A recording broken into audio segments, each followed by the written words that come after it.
There's no shame in wanting to be rich. Money can make you more adventurous, more spontaneous, more generous. It also means you don't have to worry as much. I've helped millions of people figure out how to take control of their money and, of course, how to grow it. And on this journey, there are 4 life-changing ideas about money that have guided me.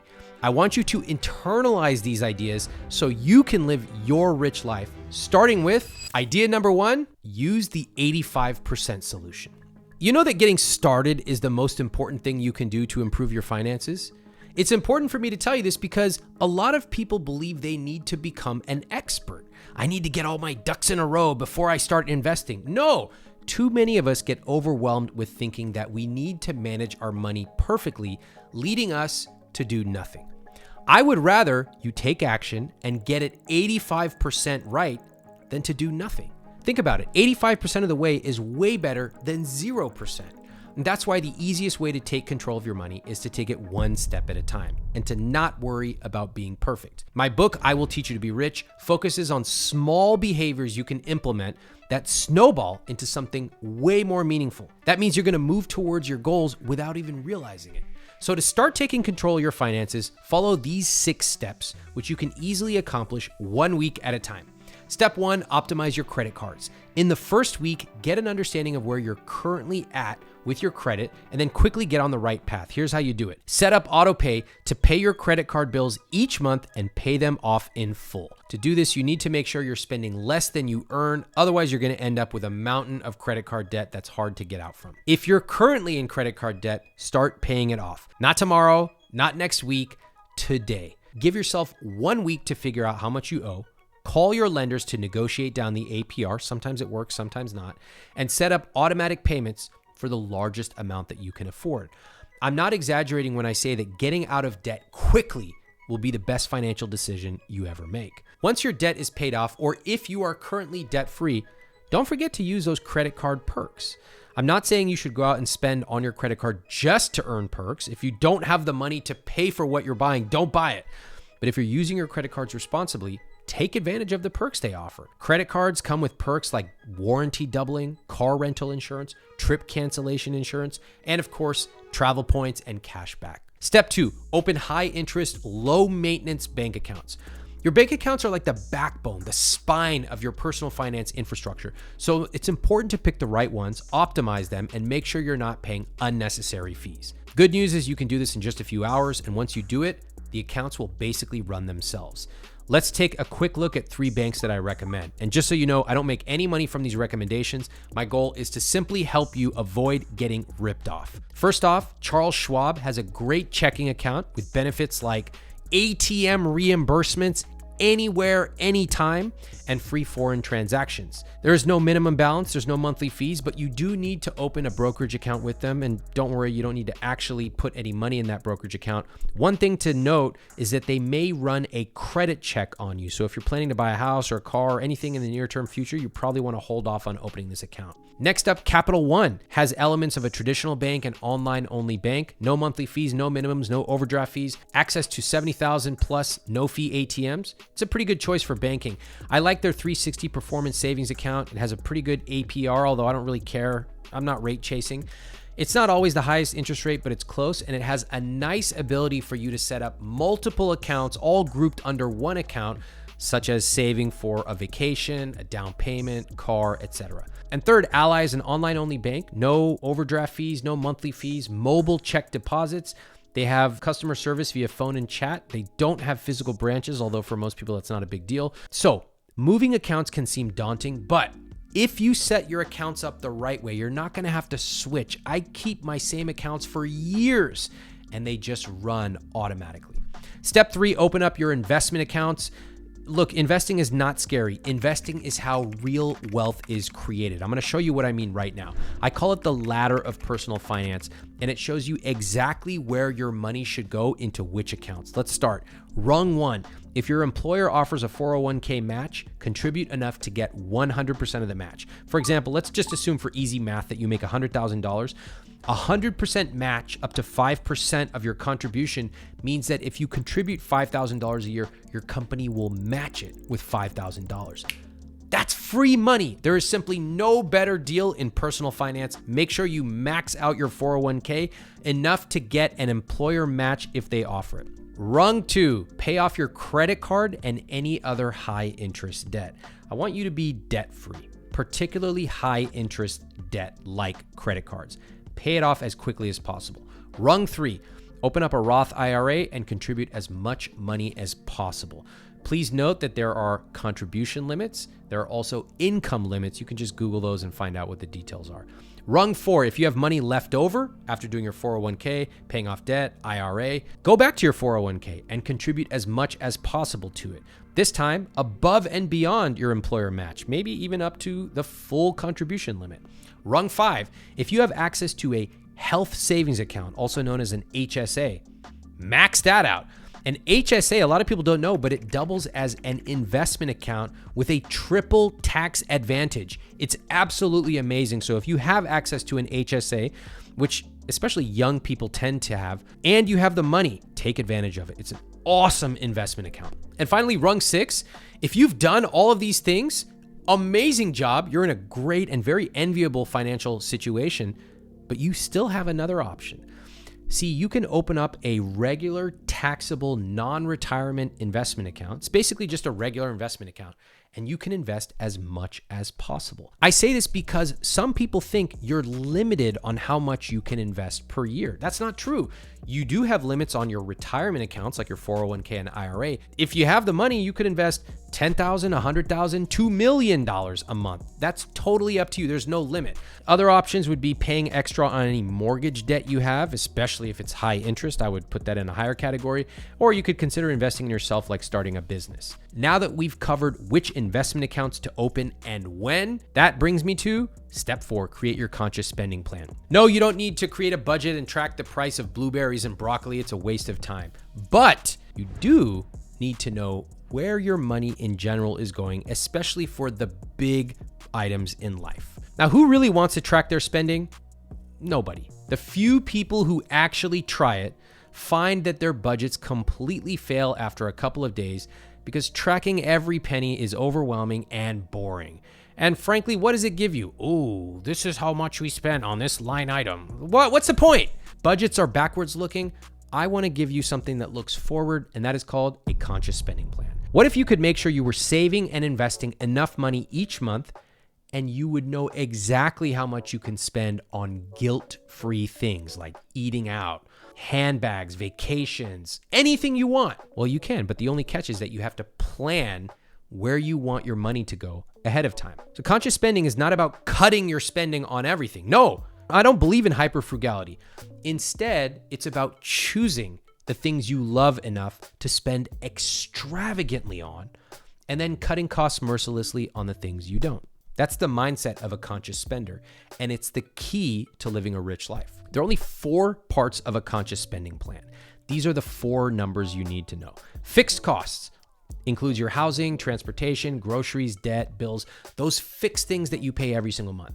Savings, that includes your long and short-term savings goals, would be things like an emergency fund, down payment for a house, vacation, things like that. Investments, that includes retirement and in some cases non-retirement investing. And finally, guilt-free spending, my favorite category of all, because you can spend on anything you want guilt-free, knowing that you've already handled the rest of your money. So if you look at your money through a conscious spending plan lens, notice that it's proactive, it's forward thinking, and it's fun because you're in control. It's almost like you get to design the map of your life. That is part of a rich life. You can download a copy of the Conscious Spending Plan for free. I created a template. It already does a bunch of calculations and things for you. I'll link it in the description below. Next up, step 5, automate everything and get your time back. Automating your money is going to be the single most profitable system you will ever build. I built my own automated personal finance system over 15 years ago. It runs in the background every single day. It generates more money and it requires very little time to maintain. I'm talking about like an hour per month. You can do this too, and you can completely change the way that you think about saving, investing, even spending. You know, when I hear people saying phrases like, I need to buckle down, I need to try harder, we just need to stop spending so much, they almost never do. They're just playing defense. They're reacting to something bad that's happened. And a lot of times they've been doing the same reaction for the last 15 years.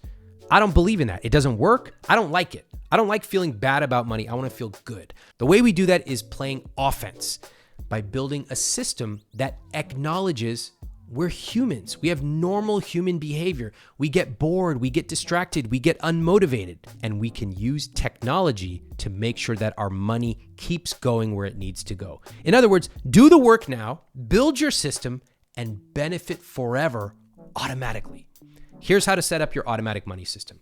If you're paid on the first of the month, your paycheck is automatically deposited into your checking account. Your 401k contributions will be automatically sent to your investment account before your paycheck is deposited.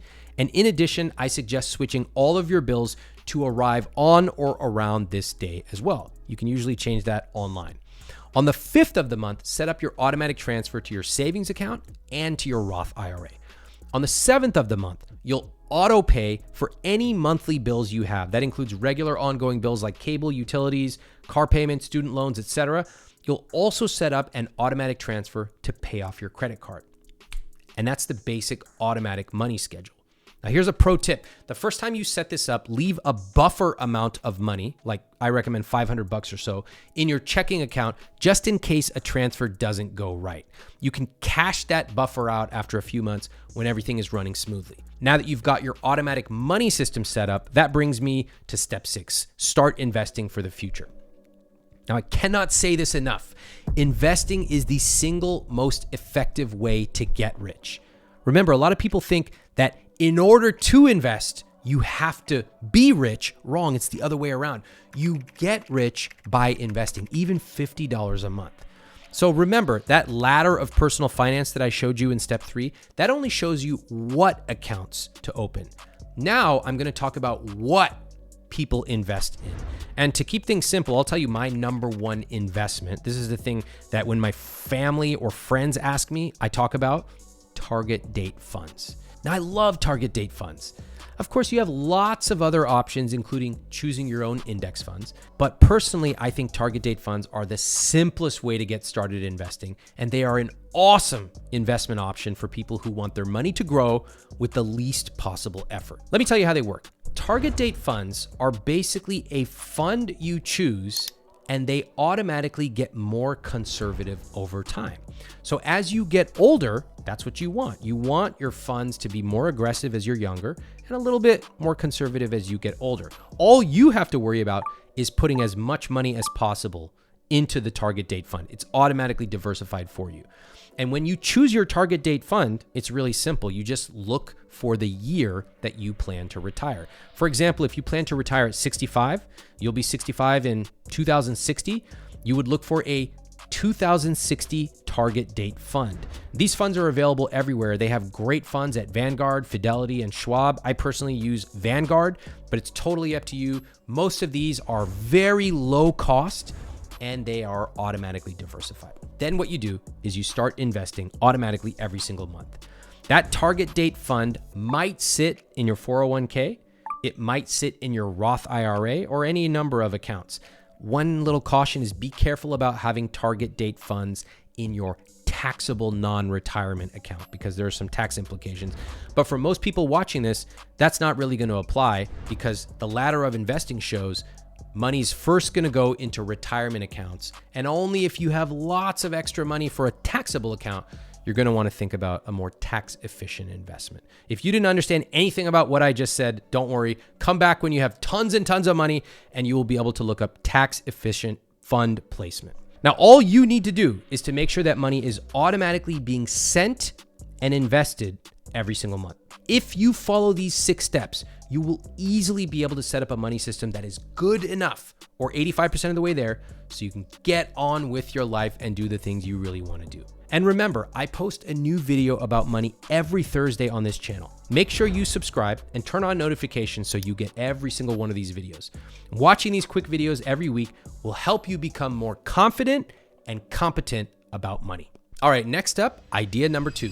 You get to decide what rich means to you, and that is a beautiful thing. What is a rich life anyway? Does it mean you have to wear a Rolex and drive a Lamborghini?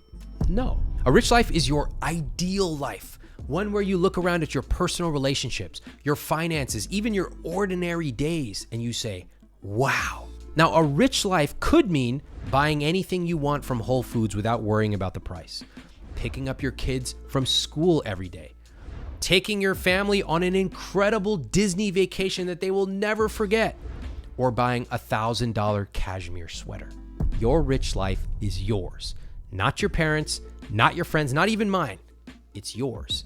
A rich life is lived intentionally, proactively, and abundantly. And a rich life isn't only about accumulating money.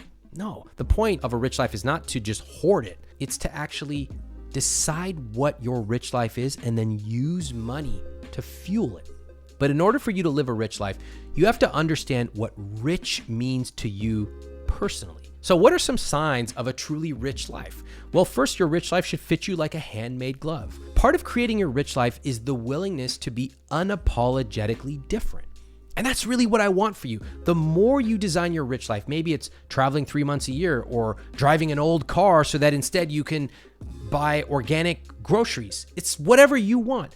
The more you turn that dial and really personalize your rich life, the more other people around you are going to look at you in a confused or even bewildered way. That's okay. It's your rich life, not theirs. A rich life puts you in control. Life is not a Disney movie. Nobody's coming to rescue you. But the good news is you can take control of your finances and build your rich life exactly the way you want it. And finally, I believe that a rich life is generous. The truly rich have enough to give back through their time, money, resources, and talents.